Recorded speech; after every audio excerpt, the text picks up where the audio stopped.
preside at today's sitting. I accordingly invite nominations. Mr. Clerk, in accordance with the circumstances which you just outlined, I would like to nominate Honorable Member Ms. Bibi Shaheen to be Speaker for this session. This sitting. Someone kindly second the nomination. I second the nomination.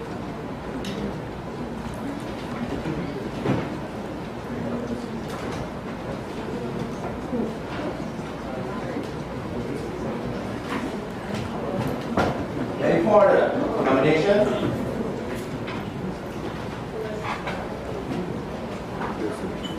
Honorable members, I propose the question that Ms. Bibi Shaheen be nominated to preside at today's sitting.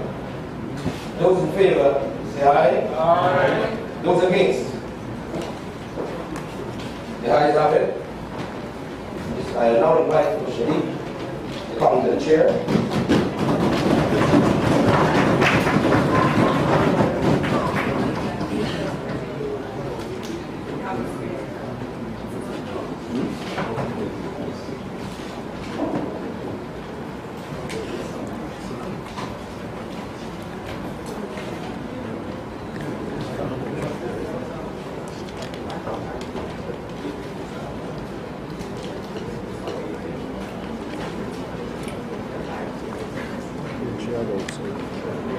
Constituted and in session, and I'll ask the clerk to. Almighty God, we who are here gathered together, we must humbly beseech thee, to guide us in all our constitutions. Let us be made together, build and unbraid knowledge is free, where the mind is without fear, the head is held high, where words come from the depth of truth.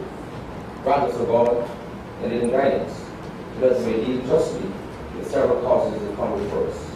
Lay aside all private interests, prejudices, and personal preferences, so that the result of our counsels may be to the glory of thy blessed name, maintenance of true religion, preservation of justice, the safety, honor, and happiness of the president, and the peace and prosperity of the earth.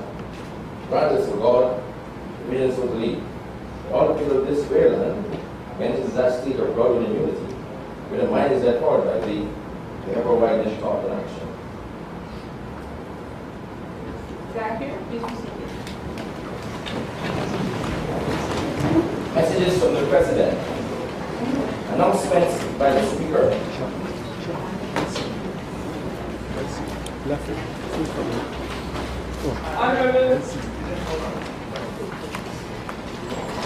Honorable members, I'd like to say thank you to the members of this House for reposing confidence in me to preside at the sitting in the absence of the Speaker and the Deputy Speaker. By the way, I think we should all pray for a speedy recovery from her illness. I hope that the sitting will be an uneventful one, that heckling will be used as an art rather than harassment, and that we can get through the business of the day with due respect to each and every one. I need to remind the House that heckling is an art. Thank you very much.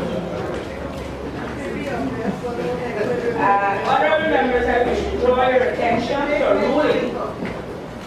ruling number 1 of 2014 by the Speaker, the Honorable Raphael Shortman, which was circulated at today's sitting with respect to the admissibility of the two motions by Honorable Member Mr. Trevor Williams.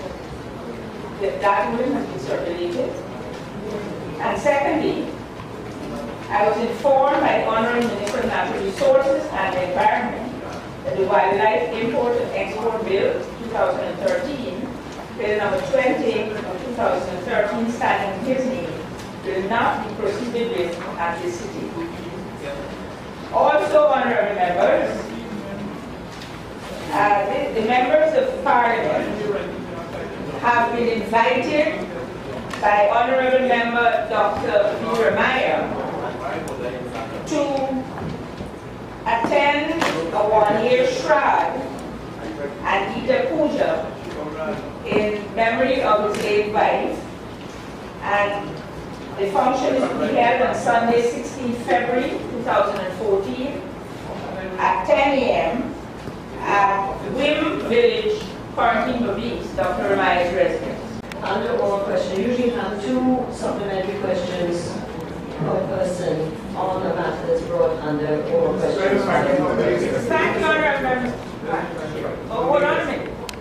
I am understanding the Honourable Member Jones to be taking whatever is in this article as being accurate. He's not asking whether it's accurate. He is stating it as being accurate. Having said what I said earlier, you don't believe everything you read in the newspaper. That being said, however, the minister has answered and said nobody from the ministry gave permission for boats to be slaughtered anywhere. I would have thought, if I were asking questions, and I'd like to ask the minister, does the ministry give permission for any kind of animal to be slaughtered at it's not an abattoir, I want to No, we don't give any permission for animals to be slaughtered. any animals to be slaughtered. Thank you, Honourable Minister. But, Honourable Member Mr. Jones, if you would like to, without assuming that what you have in the article is correct, if you would like to ask another question that the minister may be able to answer, then I allow you one more. Well, again, Common Speaker, I will have to depend on the article that was carried, which includes a photograph of her at the time. So, the relationship between the minister and the director of sports, I'm asking now if by chance the director of sports to the ministry. Does the picture show the director of sports in the table? It shows several other persons, ma'am. But does it show the director of sports? No, ma'am. So then you're still assuming that what we have, and it also, as a lawyer, I am looking at making an assumption that the table is at the sports law. But again, I'm saying, if you have a question that the minister can answer with regard to what he said before, then please ask. Thank you, Common Speaker. But see, Common Speaker, I am unaware of what the minister could answer. I can only ask the question. But he has already answered that no permission was given for boats to be slaughtered. Including whether from the director of sports. Well, the director of sports is a part of the ministry, isn't it? No, that's my question to the minister. That's ask that. Well, could the minister inform us also whether the director of sports have granted permission?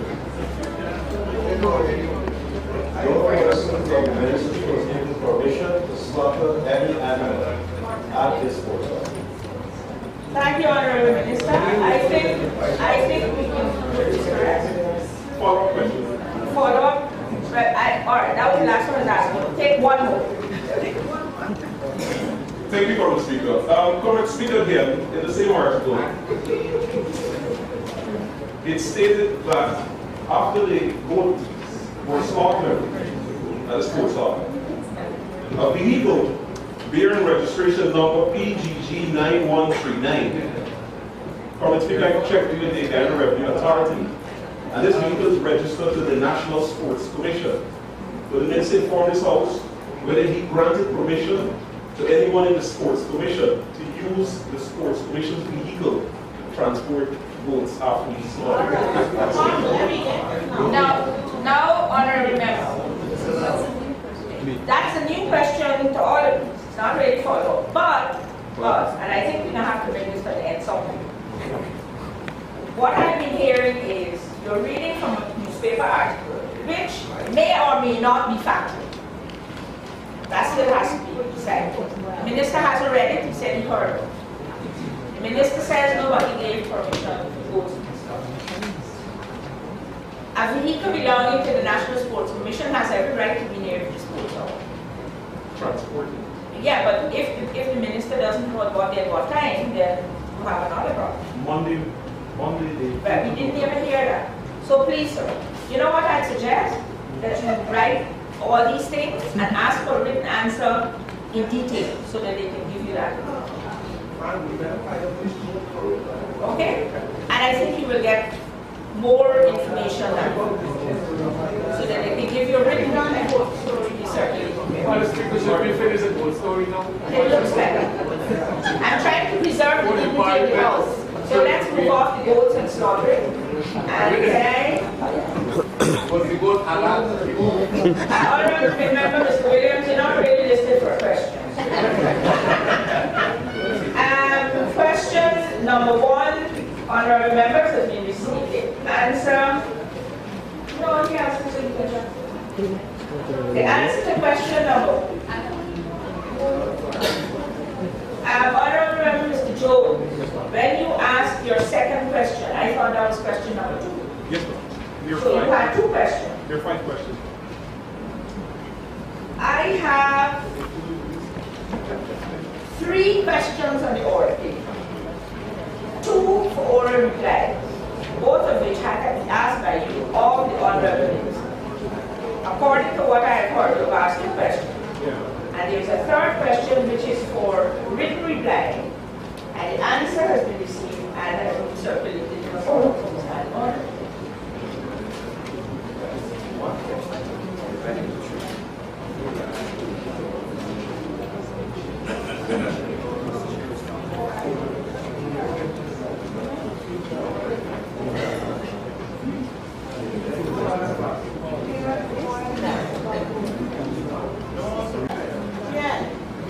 So you've asked the second part, and within that you've asked like 6 supplemental. So please, I'll give you leave to ask your 3rd part, and if you need to have 2 supplementals, should be enough. The 3rd part of your first question. Thank you, Covered Speaker. And please remember that we have 40 minutes for questions. Yes, ma'am. Covered Speaker, will the Honourable Minister inform this House what fees are charged to club groups to utilize the Cliff Anderson Sports Hall, and what criteria is used to determine those fees? Honourable Minister. There's a standard fee for commercial activities at the sports hall, and that's $50,000. We have a number of other entities, clubs, that use the facility, and that is granted to them free of cost. For example, we have the Table Tennis Association, who are there on a regular basis. They're using it free of cost. Volleyball would use it, hockey, netball, they all use the facilities there free of cost. Thank you. Any follow-up on that one? Okay. Now, honorable member Mr. Jones, you have another question which has 2 parts. You may ask the question. Thank you, Covered Speaker. Covered Speaker, will the Honourable Minister inform this House when will the lights on the basketball court and the gymnasium be replaced?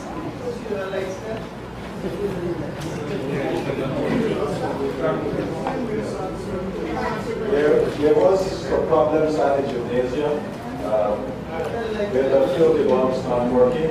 That has since been replaced, and we now have adequate lighting on the basketball court and in the parking facility. Thank you, Question of the Covered Speaker. My question is specifically on the basketball court, not the parking lot. I am aware that on December last, before the last sitting of the National Assembly, the electrician was at work to restore those lights. But I'm talking specifically about the lights on the basketball court. There were huge stand lights that were here a few years ago that have since vanished. Honourable Minister.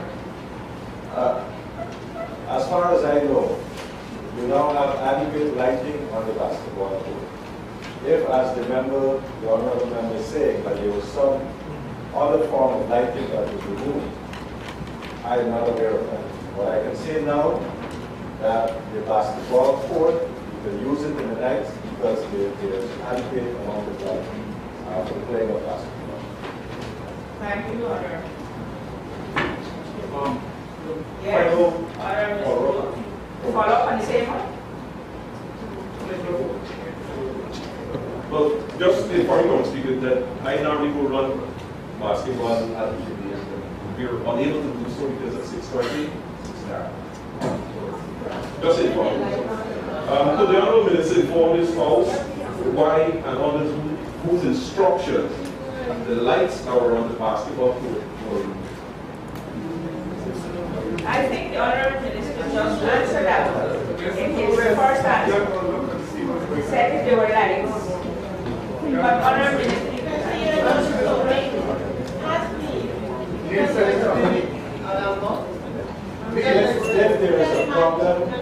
If there is a problem, as it should be. If there's a problem, as it should be. Just let me know so that we can fix it. As far as I am aware, as far as I'm aware, and we have checked that, as far as I'm aware, the gymnasium, the basketball court, the lights are working. It's working. I know for a fact that they had a problem with the parking area and that has been fixed. So if there still is a problem, let me know and we can remedy that. But as far as I know, it is working. No, it is working. Thank you, Honorable Minister. You're not answering questions from anybody else on the floor. Honorable Mr. Jones, I advise you to do some bilaterals with the Minister's office to get what you want. And that will be most helpful. Thank you. Any other questions there? No? That's it. Thank you. All right, then I have to inform the House that the answer to the question for written reply has been received and has therefore been circulated in accordance with the standing order.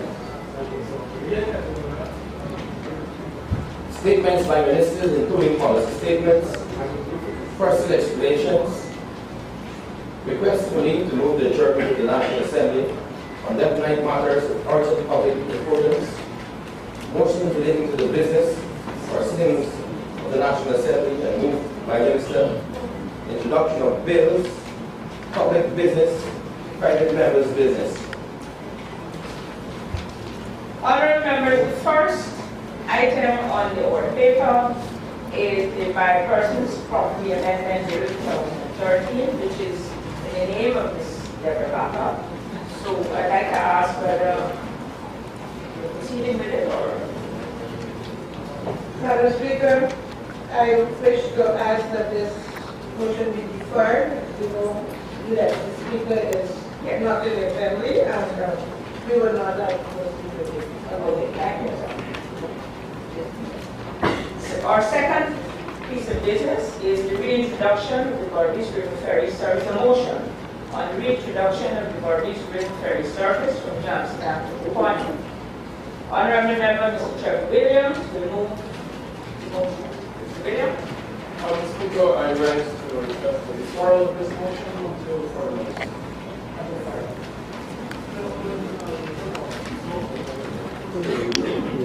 We go to the third listed item, a motion for the restoration of the annual subvention or grant to the Critchlow Labour College. A motion in the name of the Honourable Member Mr. Trevor Williams. Mr. Williams, are you going to proceed with this one? Mr. Speaker, again I rise to request the deferral of this motion until further notice. Sorry. What's as if you're going home already today?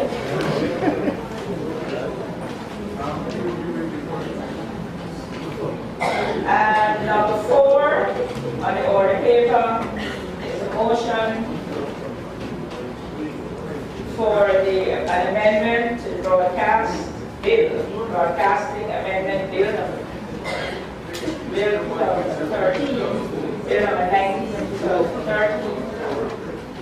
Standing in the name of Honorable Member Lieutenant Colonel retired Joseph Harmon.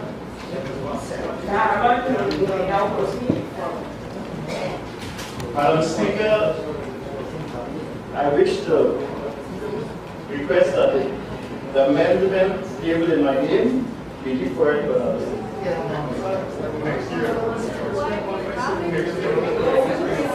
I thought you were going to go home in a very short time. Number 5 on the paper is a motion on the Berbice River Bridge. That motion is also in the name of the Honourable Member Lieutenant Colonel retired Joseph Harmon. Madam Speaker, I respectfully request that this motion in my name, Berbice River Bridge motion, be deferred. Thank you, Mr. Harmon. There are lots of private members' business.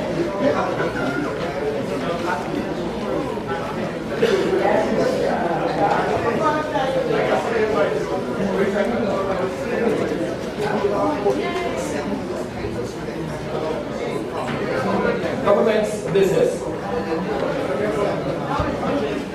Under government's business, the first item on our order paper is the consideration of financial paper number 4 of 2013. Honorable members, the Assembly will now resort to certain committee of supply to consider financial paper number 4 of 2013.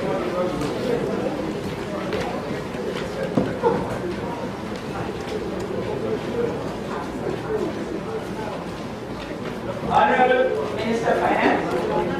Madam Chair, in accordance with Article 171(2) of the Constitution, I signify the Cabinet has recommended for consideration by the Assembly the motion for the approval of the proposals set out in financial paper number 4 of 2013.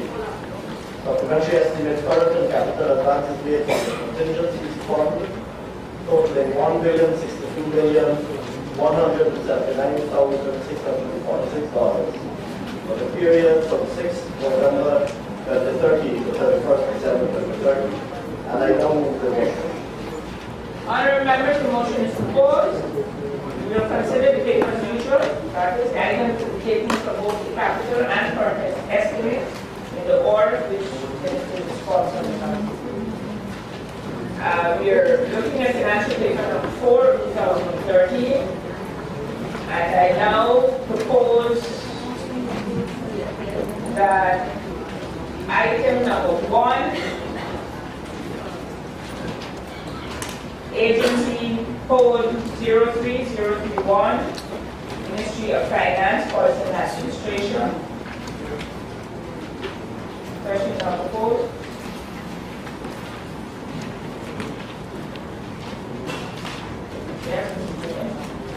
Thank you very much, Mr. Speaker. I'll take the opportunity to congratulate you on the election to this position.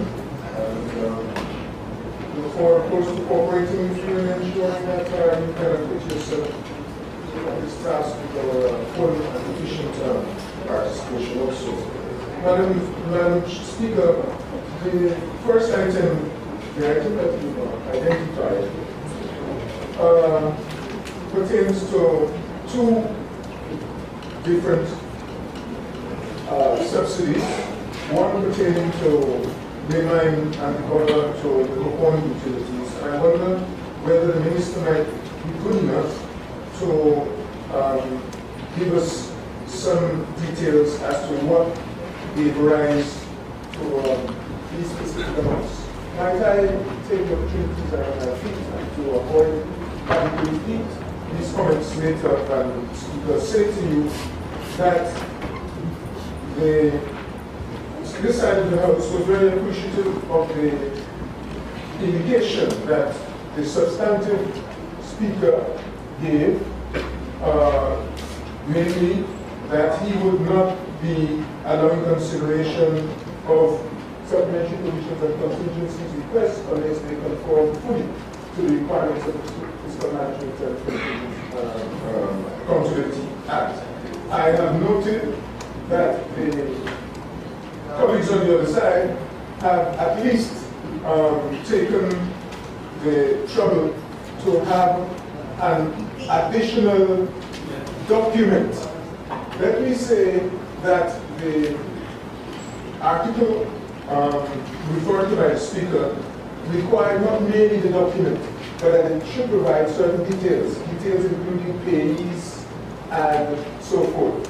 This attempt to move to satisfying what the law requires is only a very, very first step. In fact, the details provided in the additional document are no more informative than the legend alongside the main paper. So we have, in a sense, conformed to the Speaker's injunction, as it were, in in terms of the letter, but not in terms of the spirit of the intention. Thank you, Mr. Greenwich.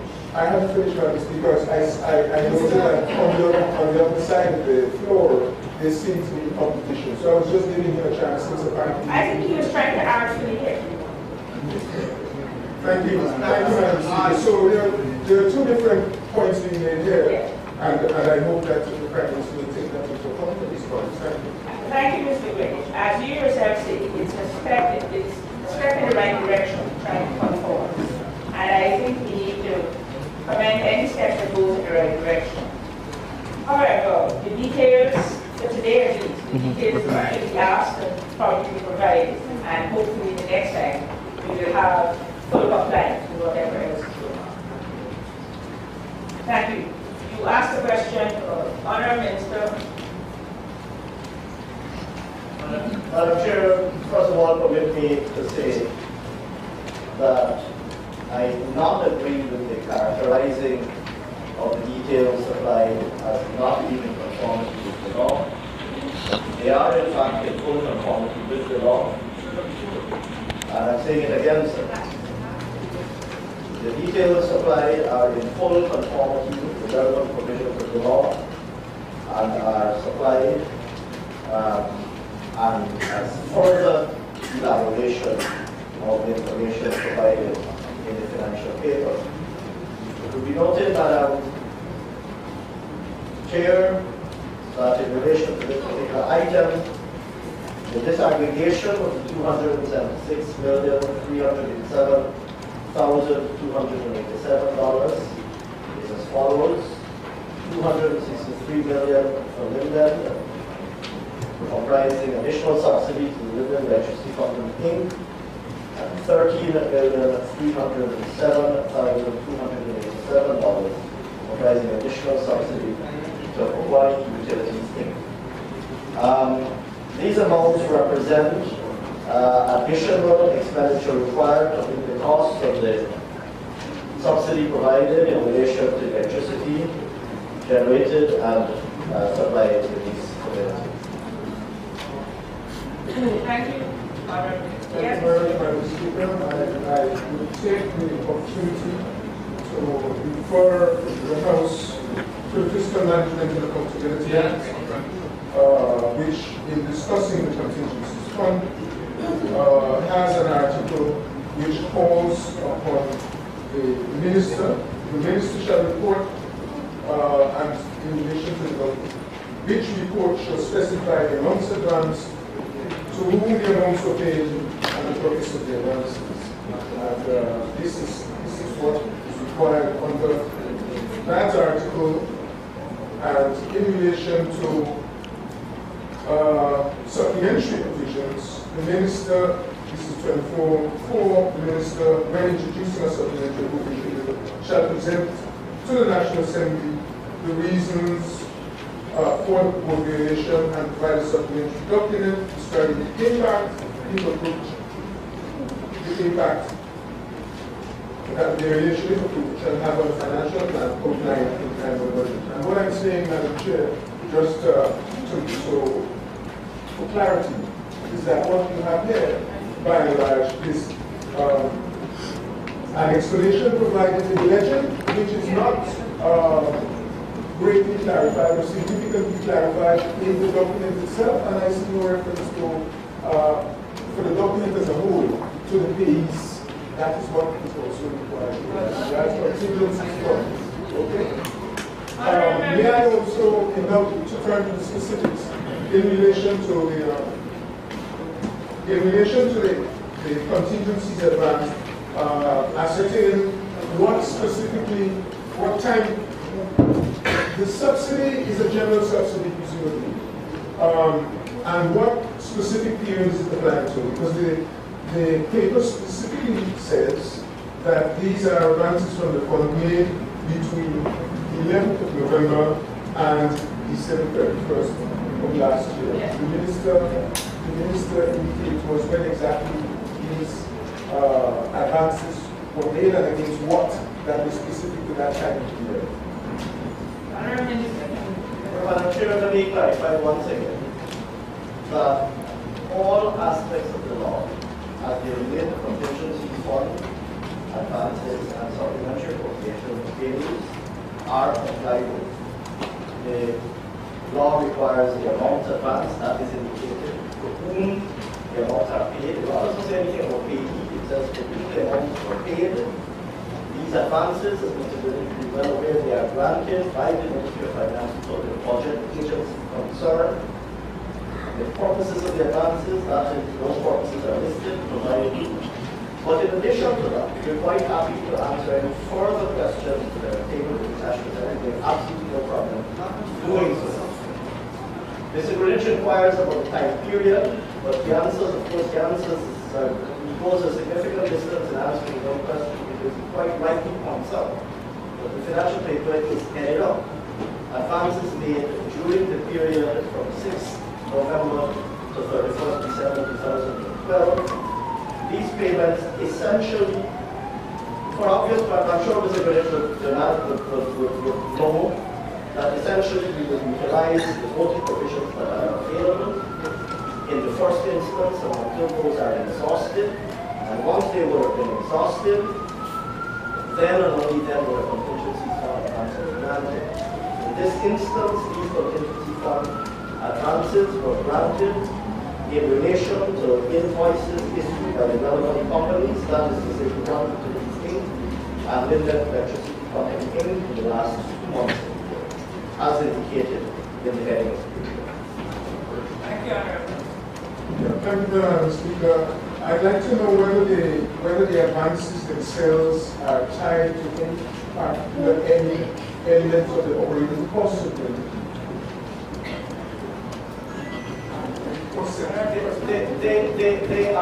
They are not, because that is not the nature in which we don't pay against a particular cost center within the entity. The entity generates electricity, sells the electricity at a particular price in the community concerned, and bills the government essentially the difference. The government pays the difference. There's a formula, which I think the Prime Minister previously explained in the House, and which I'm sure he'd be happy to elaborate on again if it were necessary.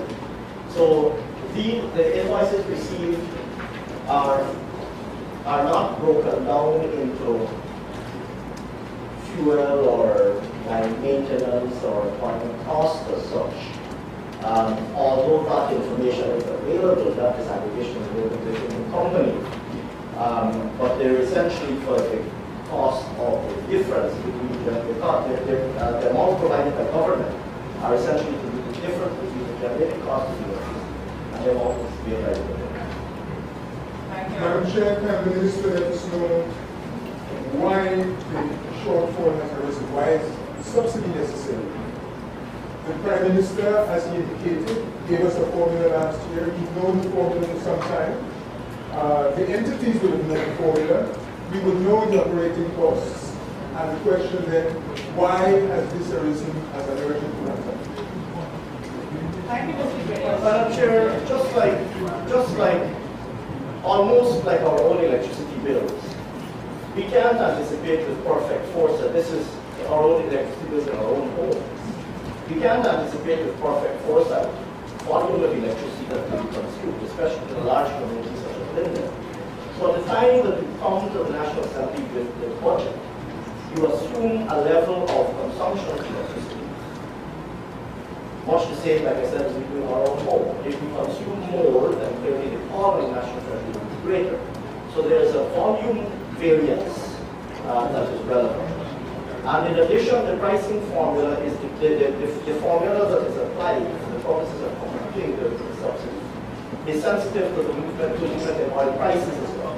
So any movement in oil prices affects the cost of generating electricity, and by extension, the subsidy that will be granted by government. So you've got essentially two variables over which you don't have perfect foresight. That is a volume variable, essentially the number of kilowatt hours of electricity generated, and you have a price variable, which is essentially the price of oil that is used to generate your power. Thank you, Honorable. Mr. Bridges, I'd just like to ask, The question that Mr. Greenwich asked as to what gave rise to the shortfall, because he asked at the moment, can that information be gotten from the company and then shared with Mr. Greenwich and with the also with the so because what I hear the minister say is that an invoice comes and it doesn't, although the information might be available at the company, the invoice does not point to any particular area that caused the shortfall. So I'm asking the minister if that information is available at the company and whether that information can be brought and shared with members of the House. Would that make sense, Mr. Greenwich? I thank you very much for your assistance, Madam Chair, and you are very much going in the direction in which I pointed. I'm pointing to a very similar. The Ministry of Finance, as the Ministry of Revenues, whilst it may represent here that it is providing to an agency a blanket cover, in other words, any excess over what was anticipated would be covered, in deciding whether or not to provide the amount of the shortfall. And when you do it in future years, you have actually to look at what gave rise to the shortfall and to decide whether you, as the minister or the agency overseeing that beneficiaries are in agreement with it. Now, as regards the two areas that the ministers have identified, to simply say that they vary is fine as a principle, but what we would like to know, and that's very important, is what was the anticipated volume? Has it actually changed compared to last year? And what were the anticipated costs of the inputs, and how have they changed compared to last year? Because the point is, this is a contingency, it's a request based upon unanticipated and urgent requirement.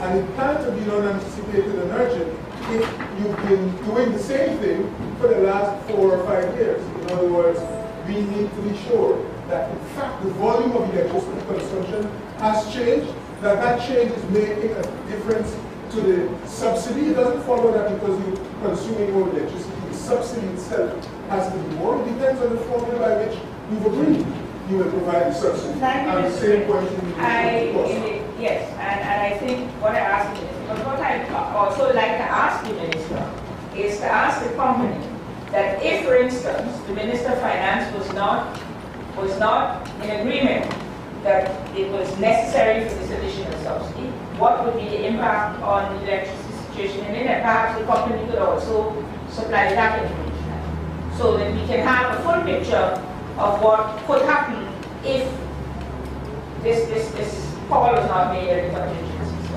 Honourable Minister, do you think that can happen? Thank you. I'm sure the Prime Minister was about to speak at that.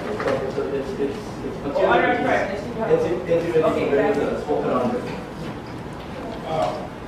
Thank you, Madam Chair.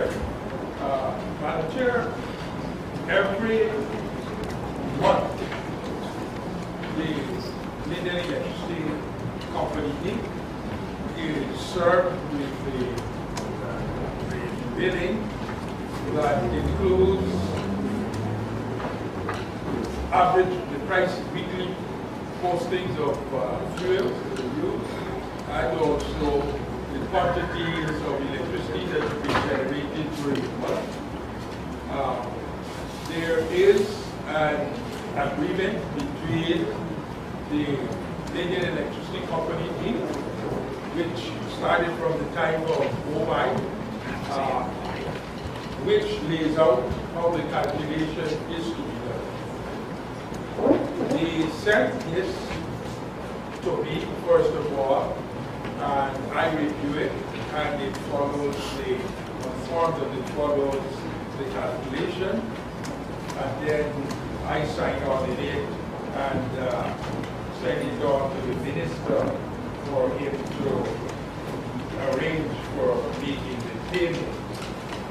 So the ministry provides monies to LECI, so that LECI can make the payment to OSI General Services or development aid for the electricity generated supply.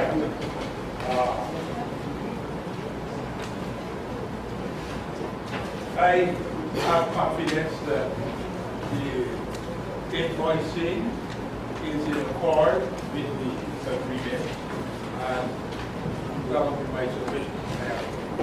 If it is that greater details are required, then I think this goes beyond this exercise here this afternoon. But we would be willing to have a review of the quantities of electricity being used in the Linden area. We'd be very happy. And you know, Madam Speaker, for us this is a very sensitive area. We read in the newspapers all sorts of issues.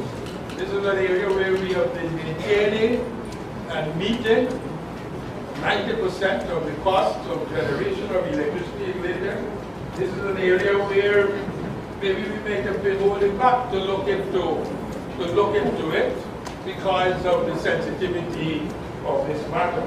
But if the other side openly here wants us to get very deeply and public into the use of electricity in Linden, then we are ready to do that. Thank you, Honorable Friday.